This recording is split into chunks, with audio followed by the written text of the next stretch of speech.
سلام، خیلی خوش اومدین به یک ویدیو دیگه در کانال یوتیوب من سما هستم و قراره توی این کانال تجربه 50 کیلو کاهش وزن رو با شما به اشتراک بذارم. قراره مثل همیشه بهتون تمرینات ورزشی و تغذیه و روتینمو بگم و اینجا با شما هستم تا بهتون بگم که چه کارهایی باعث میشه که شما توی مسیر کاهش وزن موفق تر باشید و چه کارهایی باعث میشه که شما شکست بخورین و ناامید باشین. پس تا آخر ویدیو با من همراه باشیم. بزن بریم. انتخاب امروز من برای صبحونه تخم مرغ آبپز هست، مثل 80% مواقع.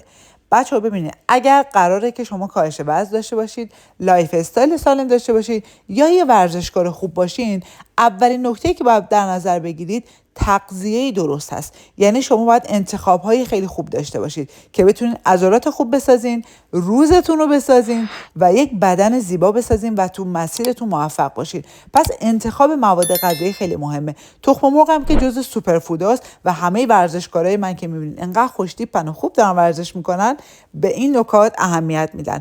برای میان وعده من یه میان وعده خیلی خوشمزه درست کردم که لازمه بهتون بگم که چجوری درست کردم. ماست پروتئین رو داخلش دانه چیا ریختم و روشو کره بادام زمینی و این خوشگلایی هم که میبینین مربای بلوبری بدون شکر هست که آماده کردم. این میان وعده رو بچه‌ها گذاشتم از شب قبل توی یخچال موندش و برای صبح که می اومدم با خودم آوردم. همیشه وعده‌های من با من هست، به خاطر اینکه اگه وعده‌هاتون باهاتون نباشه، زمانی که گرسنه میشین ممکنه هر چیزی بخورید.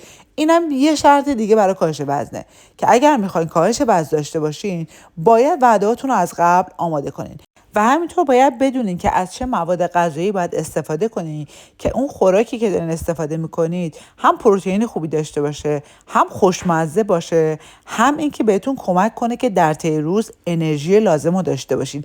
اینها همه رازهایی که بهتون کمک میکنه توی مسیرتون موفق باشین و پایبند باشین به مسیرتون و خیلی خوب و عالی به هدفتون برسید. یکی از سوالاتی که خیلی از من پرسیده میشه این هستش که آیا ما میتونیم هر روز حرکات مخصوص شکم رو انجام بدیم که باعث بشه که حالا چربیای شکممون با این حرکات کوچیک‌تر بشه، کمتر بشه یا نه؟ آیا مجاز هستیم یا نه؟ باید بگم که خیر. ما اولا که چربی‌های شکمی با تغذیه شما از بین میره یا کم میشه و ورزش کمک میکنه که شما عضلات شکمتون قوی‌تر بشه و خوش‌فرم‌تر بشه و عضلات زیباتر و قوی‌تر بسازین که خیلی خیلی کمک میکنه قوی شدن عضلات شکم برای اینکه شما دچار کمردرد نشین، فرم بدنی زیباتری داشته باشین و استایل بهتری داشته باشین و به خیلی از موارد توی بدن کمک میکنه.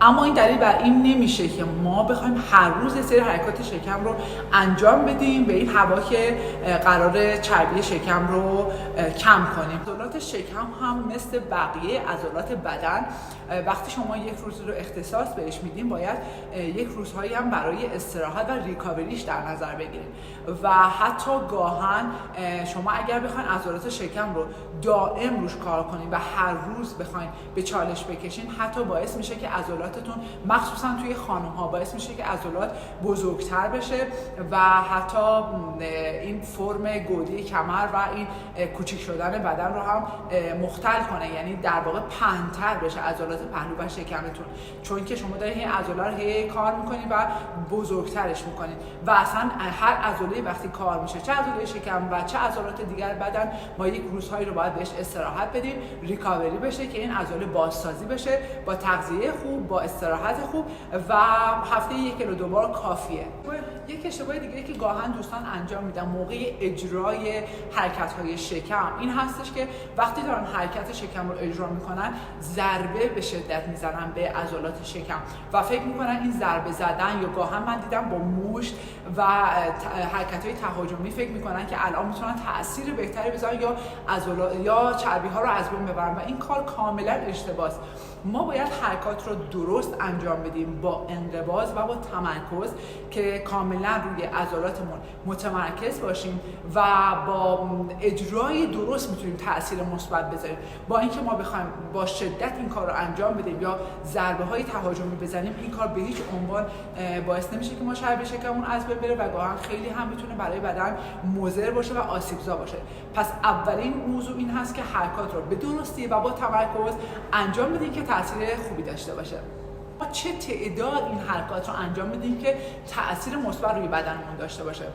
ببینید دوستان، این خیلی برمیگرده به نوع سابقه تمرینی شما و اون توان بدنتون. یعنی چی؟ یعنی شما وقتی میخواین این حرکات رو اجرا کنید، بهترین موقعی که میتونید متوجه بشین این حرکات داره تأثیر مثبتی میذاره زمانی هست که شما در حین اجرا 3 الی 4 حرکت آخر رو، فرض مثلا میخواین یه حرکت رو 20 تکرار اجرا کنید، باید از تعداد 16 به بعد دیگه شما اون فشار و اون چالش رو حس کنید. اون موقع هست که شما دارین تاثیر مثبت میذارید. اگر بخواین حالا فرم شکمیتون کوچیک‌تر باشه، کمر باریک‌تر داشته باشین و خوش فرم و خوش استایل تر باشه، بهترین نتیجه رو شما زمانی میگیرین که حرکات ورزشی مختص به شکم رو به اندازه نیاز بدنتون و به اون فرم بدنتون انجام بدین و تغذیه خیلی خیلی مناسب ورزشی، یعنی پروتئینی بیشتر، کربوهیدراتی کمتر و فیبر بیشتر، خواب و استراحت، ریکاوری بسیار بسیار نقش مهمی داره. استرس خیلی نقش مهم و پررنگی داره توی چربی‌های شکمی که اینا همه کنار هم باعث میشه که شما یه نتیجه مطلوب بگیرید.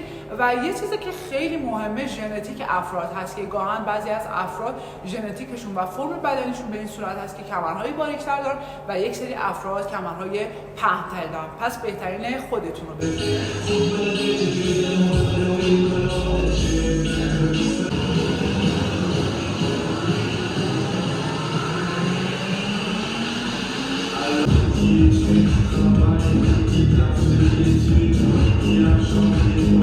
خیلی وقتا ما توی اجرای تمرینات قدرتی زمانی که میخوایم وزنهامون رو افزایش بدیم و اضافه کنیم، عضلات هدف ما توان انجام و تحمل اون اضافه بار رو داره، اما مچ دستمون یا ساعد دستمون به علت اینکه ضعیف هست نمیتونه اون حجم از اضافه بار رو تحمل کنه و باعث میشه ما نتونیم اضافه بار داشته باشیم.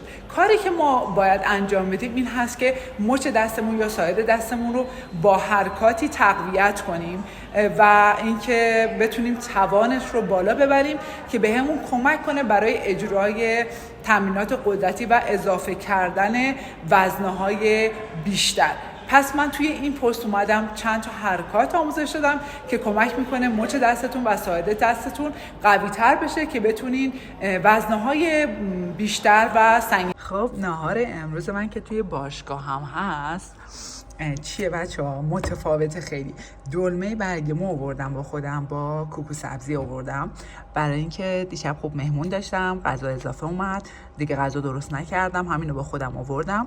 مهمترین بخشش اینه که اندازه رو رعایت کردم، یعنی هم اندازه‌ای که میخوام مصرف کنم، همین که دیگه باهاش نون و برنج مصرف نمی کنم، همین کافیه برای امروز. حالا شاید پروتئینش به اون اندازه‌ای نباشه که من میخوام، یه جوری دیگه جبران میکنم پروتئینشو، ولی این هست خیلی ساده و خیلی خودمونی. همیشه قرار نیستش که مرغ گریل شده، ماهی گریل شده یا گوشت باشه، یه وقتایی هم اینجوریه که اصلا مهم نیستش. در عوض من تو وعده های دیگه سعی میکنم پروتئین خوب به بدنم برسونم، حالا چه پروتئین گیاهی چه پروتئین حیوانی.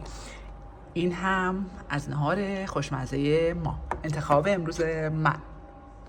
بعد از باشگاه رفتم پیاده روی. یکی از کارهایی که من انجام میدم اینه که سعی میکنم در طی روز تعداد قدم‌های زیادی بردارم و بهترین حالتش این است که کمتر از 7000 قدم در روز نداشته باشیم و بالای 7000 قدم بریم، به خاطر اینکه هم به کاهش وزنمون کمک میکنه، هم به سلامت بدنمون کمک میکنه. امیدوارم ویدیوهای امروزم براتون مفید بوده باشه. اگه سوالی دارین حتما از من بپرسید. ویدیوهای بعدی رو هم حتما دنبال کنید و ویدیوهای قبلی رو هم حتما ببینید. ماچ به کلتون.